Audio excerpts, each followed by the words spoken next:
Winchester. There's railroad gate repair going on. This is 21 just south of Winchester Road, so there may be a lane blockage or a street blockage in that area, as well as a little bit of congestion.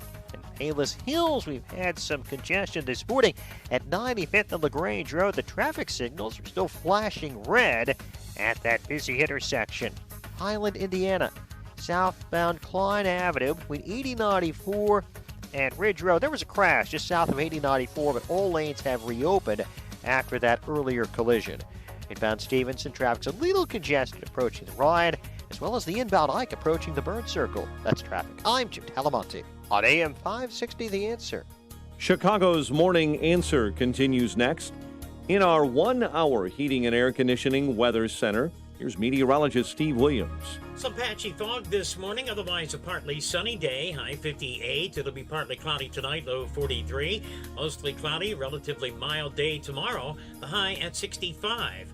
I'm Steve Williams on AM 560, The Answer. 37 degrees officially at O'Hare. Our next news update is at 8:30 with breaking news as it happens. Chicago's Morning Answer with Dan and Amy continues next on AM 560, The Answer.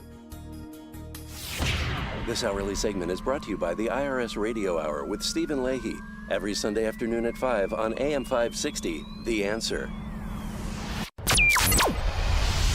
This is Chicago's Morning Answer with Dan Proft and Amy Jacobson on AM 560, The Answer.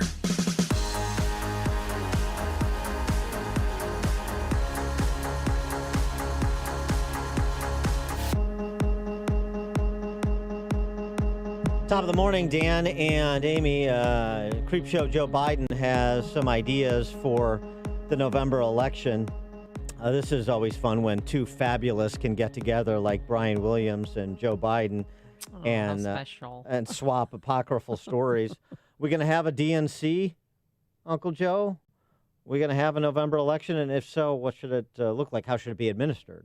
Here's one of the ways this coronavirus impacts on politics. Can you really envision every prominent Democrat in this country from all 50 states inside a hot arena 104 days from now? It's hard to envision that. Again, we should listen to the scientists. Imagine and, the smell. you know, one of the reasons why the Democratic convention was going to be held early was the Olympics were coming after the Republican convention.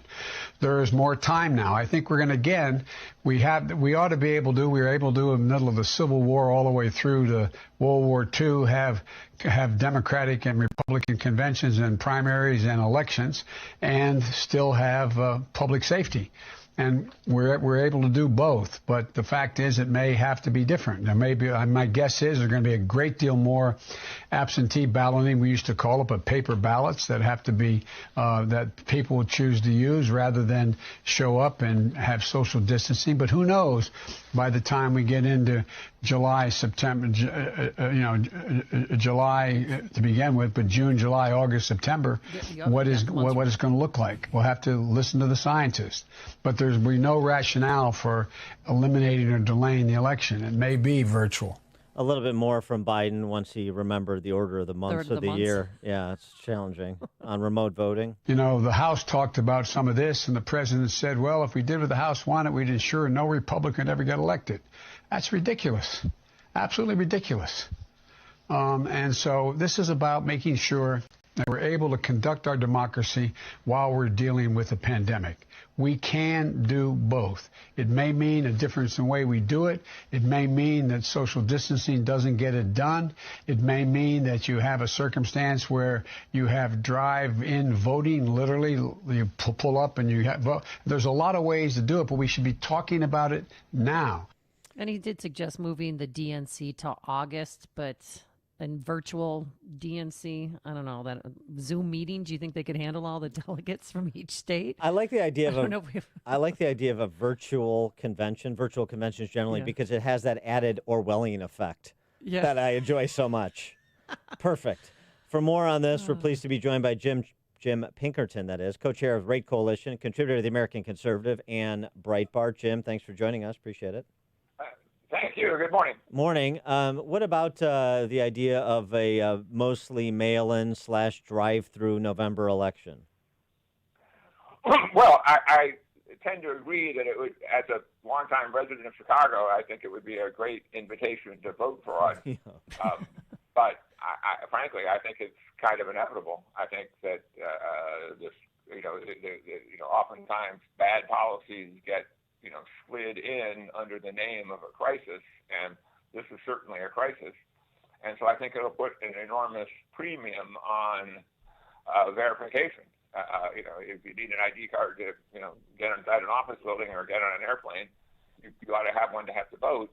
And I realize that's the crux of the fight now between Republicans and Democrats on this vote fraud issue. But the wind is at the back of those who say that it's too dangerous to be standing in line for an hour or so, or maybe more, maybe less. I know it's a bit of an imponderable depending where we're at, but Stacey Abrams suggested, she's auditioning to be Biden's VP. She said, it's going to, forms, Secretary of State's offices should start moving on this right now. Ask very little information. Make sure everybody gets it, pre-postage paid envelope and so on and so forth. I mean, this is just an invitation to wild ballot harvesting. Yes, it is. And, nobody wanted this to happen, this whole corona crisis. And, again, Republicans are going to have to think hard about how to do this in a verifiable way. I mean, in some sense, we have been preparing for this with the rise of the internet and with blockchain and so on. I mean, if Verizon and AT&T know exactly where we all are right now as we speak, on the telephone, on the radio, and they know where all your listeners are as they drive around, it is possible, if we wanted to have a foolproof system here in place. But again, the emphasis is on the, quote, if we wanted to, close quote. Now, I don't know if you've heard, but Tuesday's primary day in Wisconsin, and they're going to have their National Guard. The governor suggested the National Guard working the polling places. How do you feel about that?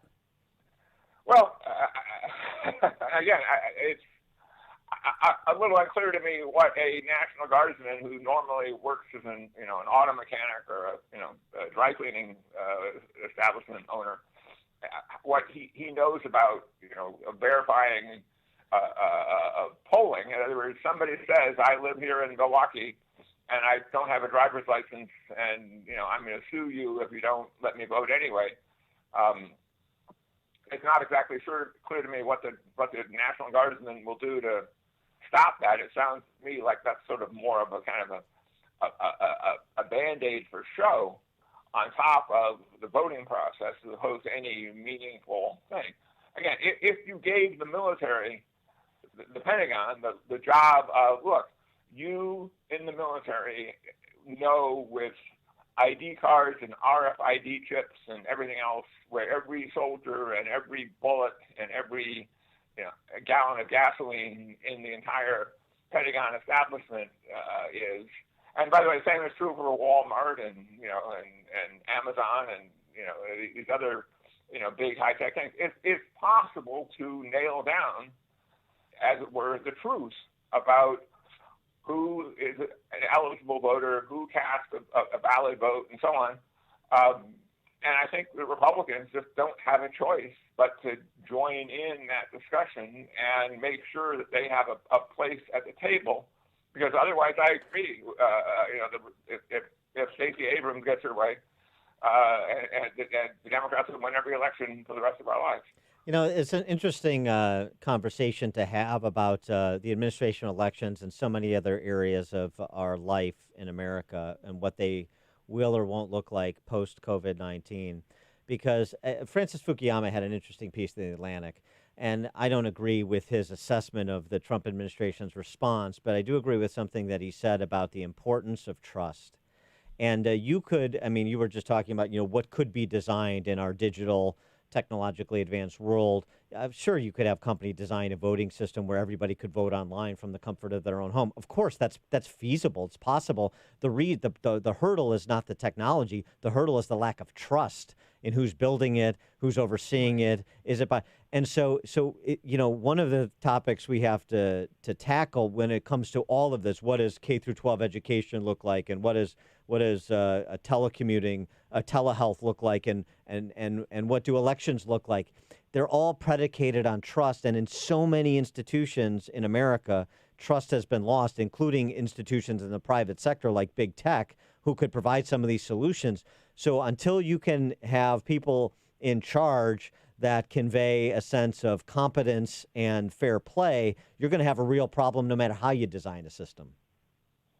Exactly, which is why organizations like the Federal Election Commission, the FEC, are consciously designed as bipartisan. It's 3 Republicans, 3 Democrats on the commission, and the FEC is not seen as the most effective agency ever. They certainly have a hard time keeping track of the spending of people like Governor Pritzker and so on, but they at least offer the glimmer of a system whereby, all right, look, there's an equal number of us in this room, and we have to operate by something resembling a consensus to do anything. And that, again, if the alternative is if the Republicans let themselves be in a position of we oppose mail-in and digital voting and app-based voting and so on, and so then the Democrats say, okay, it'll be Joe Biden, Stacey Abrams, and Google doing it because the Republicans don't want to play, I think that's a very bad outcome. You wrote in your article about self-defense, and we're learning today that 3.7 million Americans purchased weapons in the month of March alone, which is more than I thought was going to be purchased. But what are your thoughts on that? Well, I wrote a piece for Breitbart, called "The New Era of Borders, Walls, Distancing, Dispersion, and, as you mentioned, self-defense." In the wake of the coronavirus, the idea of living in the suburbs with a quarter acre around you, that's social distancing, right? It's very hard to social distance in downtown Chicago or Manhattan or LA and so on. All of a sudden, the suburbs and distance start to look pretty good, and then if the cops are sick, all of a sudden the idea of having a gun in your bedroom drawer starts to look pretty good as well. I mean, it's sort of a new world where a lot of the old wisdom about everyone's house is their castle starts to look pretty wise. He is Jim Pinkerton. He is the co-chair of the Rate Coalition, as well as a contributor to the American Conservative and Breitbart. Check out his piece that he was just describing. Coronavirus will bring a new era of borders, walls, distancing, dispersion, and self-defense. Jim, thanks for joining us as always. Appreciate it. Thank you. Thanks. And he joined us on our turnkey.pro answer line. It's news, opinion, insight. This is Chicago's Morning Answer on AM 560. The Answer. Don't you love that feeling when you've just nailed your look? When someone you barely even know comes up to you and says, "Oh, I love that outfit. Where did you get it?" That's how it feels to use Stitch Fix. They're a personal styling service. Tell them what you love, and they send great clothes for you to try on at home. Stitch Fix is simple. Sign up in just a few minutes. Tell them about the brands you love and the looks that make you feel great. Stitch Fix is convenient.